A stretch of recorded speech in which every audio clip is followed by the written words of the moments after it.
Morning, YouTube. We don't know. Hey, guess what we having today for dinner? We're having fried crawfish tails. Yes, sir. Now. All right. Well, we had a minor snafu with the camera there. So, hey. Here we are back. We're going to fry some crawfish tails. And as I was saying, I don't know how a coon has to do this, but I'm going to show you how a redneck does it. And we're going to open up that crawfish meat and dump it in their bowl. Fantastic sense of achievement. They Woo! have actually passed that first hurdle. You're smelling good this morning. A long way from the Now. The Chilkoot and White Pass trails meet at Lake Bed. This is the beginning of a 500-mile voyage. We'll sprinkle a little Tony's Checheries in there. But first, the Stampeders must... Then we're going to get this here red pepper blend.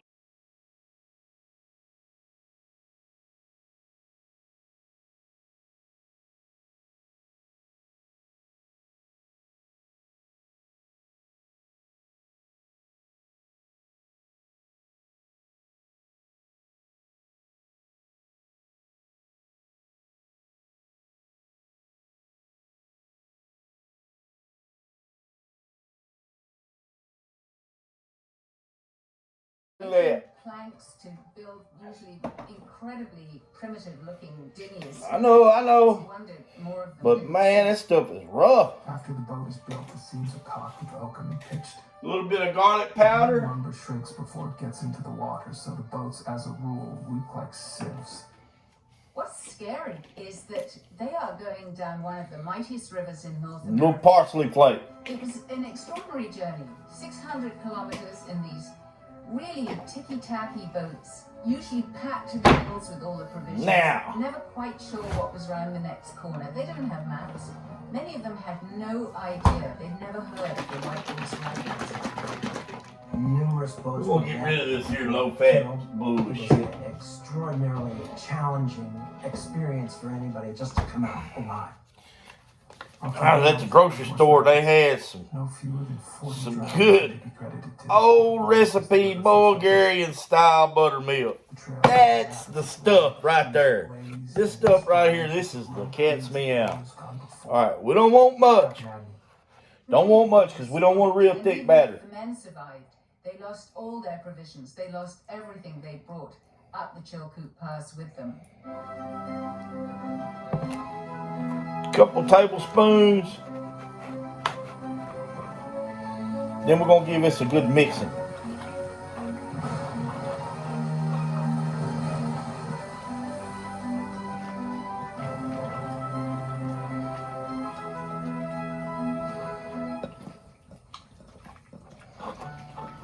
If they made it safely through the White Horse Rapids, from there it was sailing or floating to Dawson City. The following morning, you reload and push off once more. We'll push that over to the side and wash our hand. Miles from our camping place, we see on the bank a great number of boats, tents, and people. How far is it to Dawson? We call out. This is Dawson. Man, that's good stuff. So after spending months on the trail, to come around that final bend and to see that characteristic scar on the side of the Moosehide Mountain behind Dawson City, it must have been an absolute euphoria.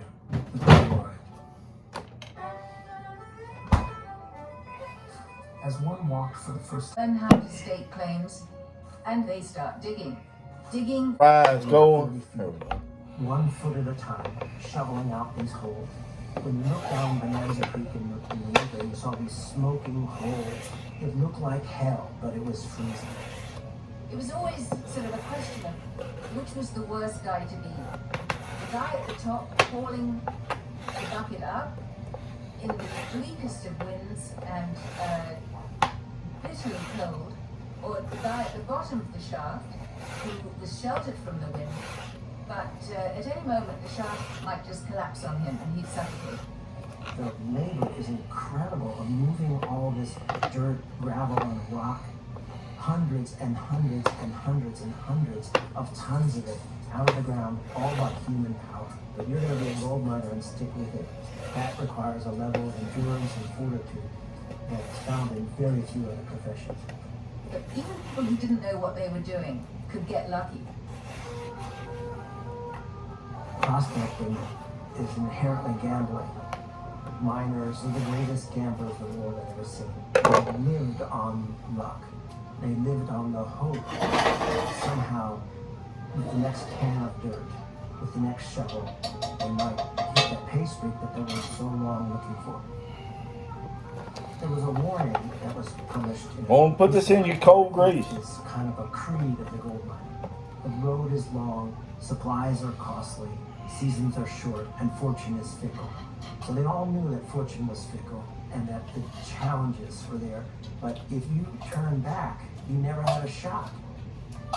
They kept finding gold, but the most productive creek was the original creek. If you were in at the beginning and staked Bonanza Creek, you could walk away with a fortune. And one of the people who had staked on Bonanza was the Canadian Johnny Lind. He was a young man, another of these guys who... Go ahead and turn your fire on the hot. Put them in the cold grease, turn your fire on the hot.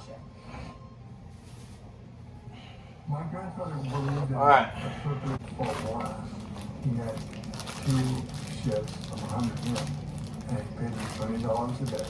So it was $1,000 per day payroll on that property. So they were really working hard. Okay, that's it right there.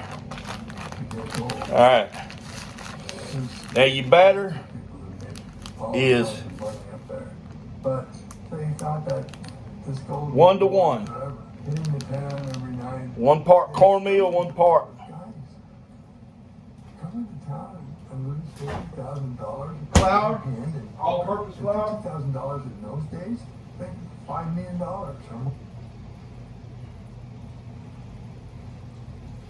Okay, so I made this up for some squash, but it's 1 part cornmeal to 1 part flour. So if you're putting in, if you're making a big batch, use 2 cups of cornmeal, or excuse me, use 1 cup of cornmeal, 1 cup of flour. Mix that all together, put it in a bag. I keep my bag in the freezer and I use it until, well, I use it indefinitely, as long as I can. We're gonna cook our French fries and get them done, and then we'll shake our crawfish tails in there. We'll shake our tail, and they'll be ready to go in just a minute. Let me go ahead. I'm just gonna go ahead and shake his tail.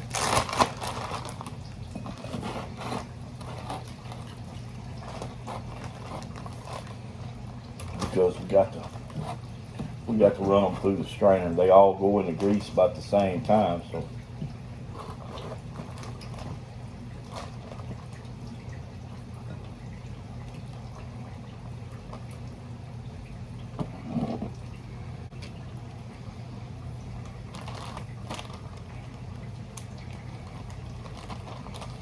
Zip the bag up.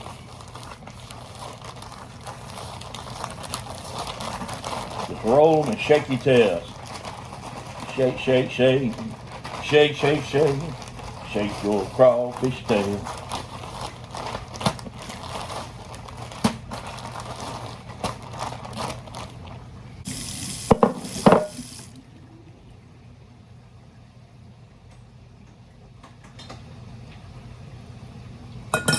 French fries is coming on real nice like.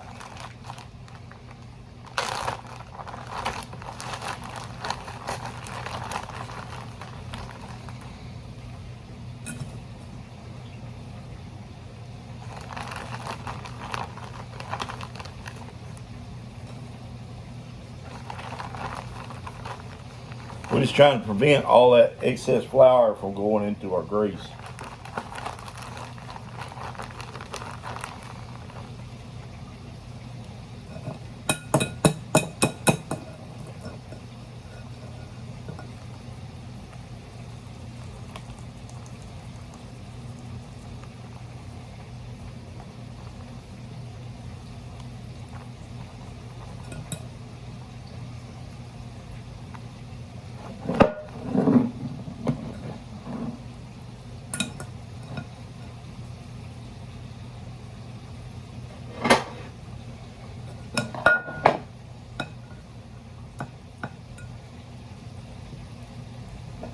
I'm gonna start this over again. Too many in there.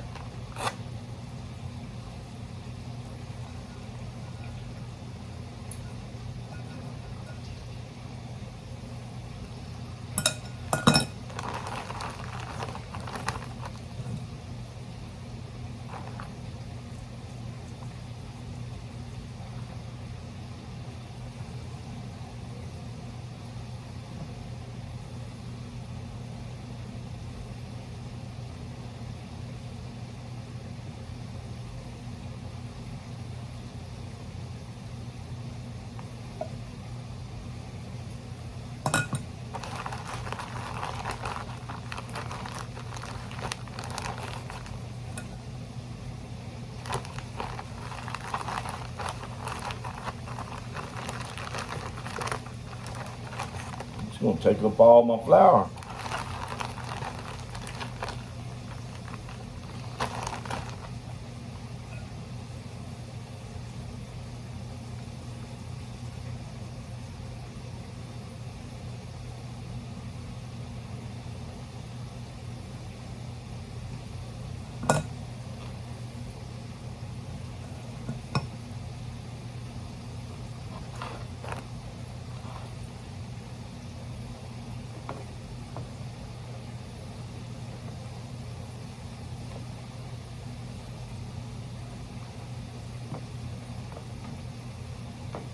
Oh, me.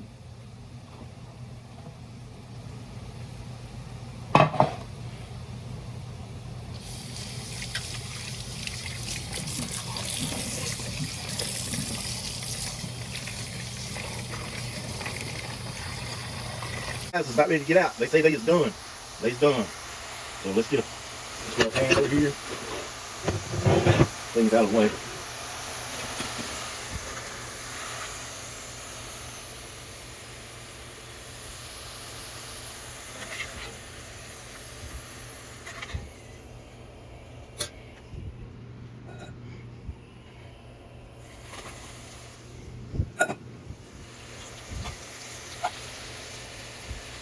Don't want to get too many in there at the beginning. You'll overload your grease. We shake just a little bit like there, Tony's. Oh, gotta have a lid open there, sir. Make your french fries taste all good. It don't take very long to cook these now.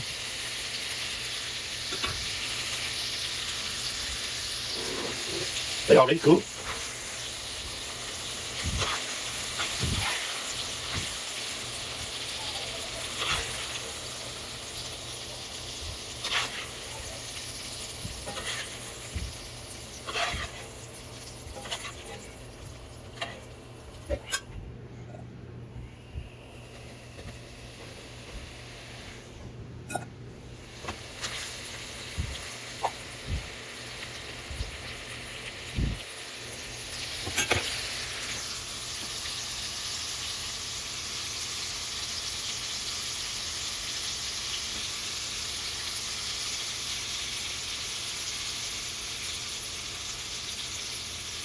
This is blue ends peanut oil I'll be frying this in.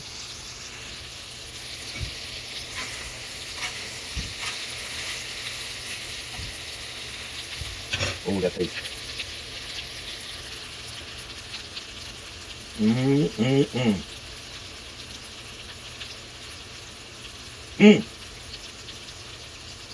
Oh, man.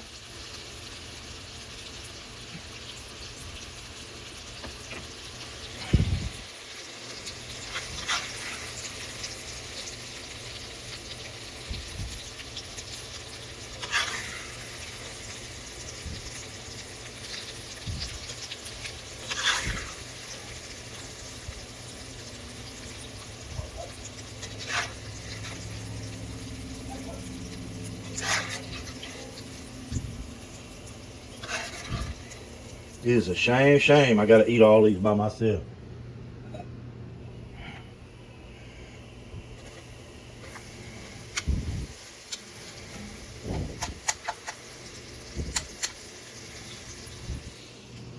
Shame.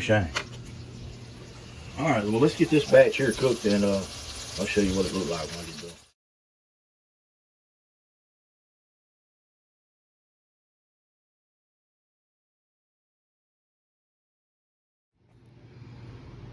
There you go. Fried crawfish tail, French fries, ketchup, and hot sauce. Gotta love 'em.